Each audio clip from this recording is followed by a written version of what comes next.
Bonsoir à toutes et à tous, nous sommes le jeudi 24 octobre. Bienvenue dans l'édition de 18h de votre journal d'information sur TV Vendée. C'est devenu une tradition et un passage presque obligatoire pour les skippers du Vendée Globe, laisser ses empreintes dans le sable.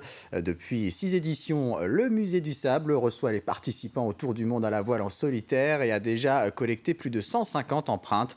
Des empreintes mobiles puisqu'elles se déplaceront dans différents lieux au gré des opportunités. Reportage Grégoire de Châtillon.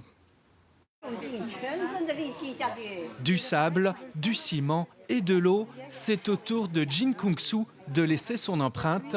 Ce skipper chinois en situation de handicap compte bien montrer qu'il est toujours possible de se dépasser malgré les difficultés.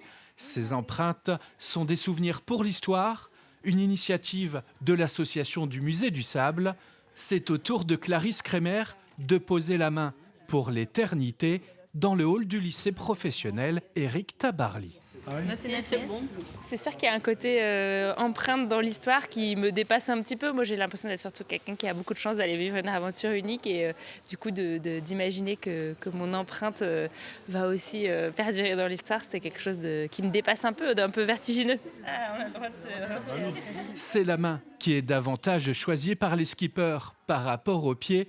Question de facilité, parce qu'ils ont le choix entre les deux sur ces plateaux en bois conçus par la section menuiserie du lycée Tabarly. Cette série d'empreintes est à disposition des skippers. Donc là, il y en a une équipe qui est très intéressée pour la récupérer après, momentanément, parce que bien sûr, on désire les conserver. Mais on va les proposer aussi à toutes les structures organisatrices ou partenaires du Vendée Globe, le département, la ville des Sables, Sodebo, etc., la région. C'est la première fois que j'ai fait ça, donc c'est sympa de laisser une marque et j'espère que ça peut inspirer quelques jeunes de lycée ou de gens de Sables-d'Olonne. Moi, j'ai passé ici il y a 16 ans, au départ du Vendée Globe 2008. Qui m'a inspiré de revenir un jour comme skipper et ça m'a pris 16 ans mais j'ai ma chance d'être ici pour prendre le départ du Vendée Globe dans 3 semaines donc c'est passionnant et j'espère que le fait de laisser un petit trace pour inspirer les autres à jamais oublier et lâcher leurs rêves. Ne rien lâcher, croire en ses rêves, ce sont bien souvent ce type de message que laisse l'ensemble des skippers qui s'apprêtent à prendre le départ du Vendée Globe. Le parc des expositions des Herbiers accueille chaque année plus de 50 000 visiteurs. Cette année, il a abrité notamment la foire commerciale de la fête du chrono, le salon de l'habitat, un gala de boxe ou encore le championnat de France des oiseaux. Le bâtiment de 5300 mètres carrés, construit en 1968, est devenu vieillissant et énergivore. La municipalité a donc décidé de le réhabiliter complètement. Des travaux sont donc lancés jusqu'au mois de juin prochain pour un montant d'1 million d'euros. L'objectif pour nous, effectivement, c'est de faire entrer notre parc expo dans une nouvelle dynamique, une troisième vie. Effectivement, il y a eu une vie vraiment industrielle, une vie parc expo qui a donné tout son coffre aussi à la ville des Herbiers, parce que nous sommes une ville événement. Et là, l'objectif, c'est d'aller encore plus loin, en rendant l'endroit à la fois plus confortable et plus attractif. Les travaux qu'on fait sont des travaux d'abord d'isolation, des travaux énergétiques, notamment de relamping, qui vont nous permettre de pouvoir faire durer le bâtiment, tout en le rendant effectivement plus confortable au quotidien, mieux isolé. On a déjà fait la toiture il y a 3-4 ans. Donc on va essayer d'aller plus loin pour essayer de faire en sorte que l'intégralité soit préservée dans la durée. 3 façades vont être posées avec du bardage et d'isolation, bardage métallique.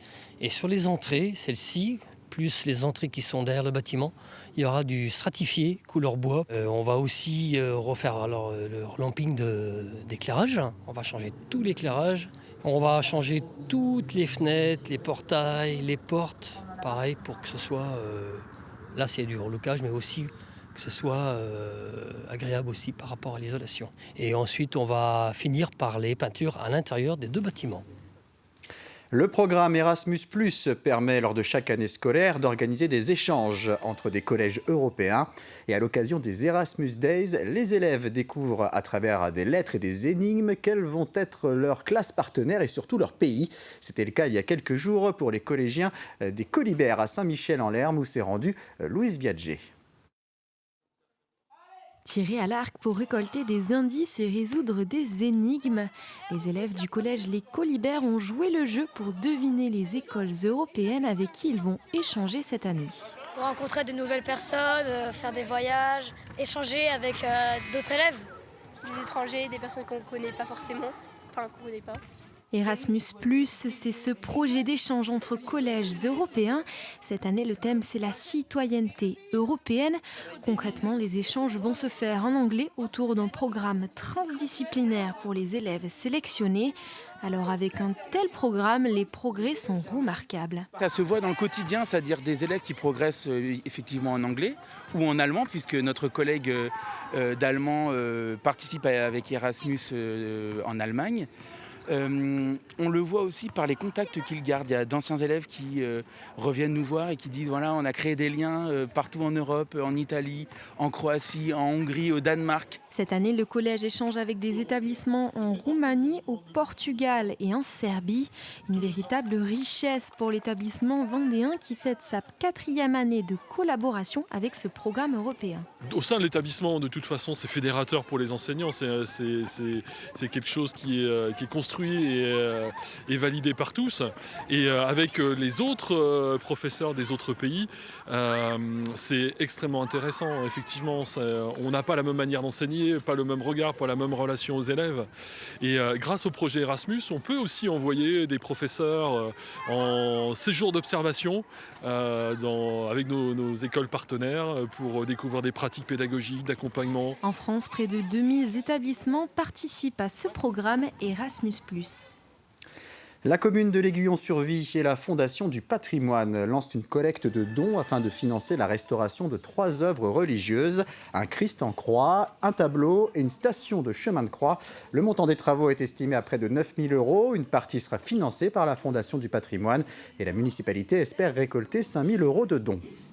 On est parti, on va dire, d'un constat, on va dire, avec mon adjointe aux associations et on va dire tout ce qui est la partie environnementale, on va dire, sur notre petit patrimoine au niveau de notre commune, un patrimoine, on va dire, religieux, et puis un patrimoine, on va dire, de l'histoire de notre commune, les fermes, et ainsi de suite. La volonté, on va dire, de remettre en valeur à la fois le passé et on va dire, le respect aussi du patrimoine qui nous appartient au niveau de nos églises et de l'intérieur de certains, on va dire, objets. C'est la fin de cette édition. Je vous retrouve dès 7 h ce vendredi matin pour un nouveau point sur l'actualité vendéenne. Très bonne soirée sur TV Vendée.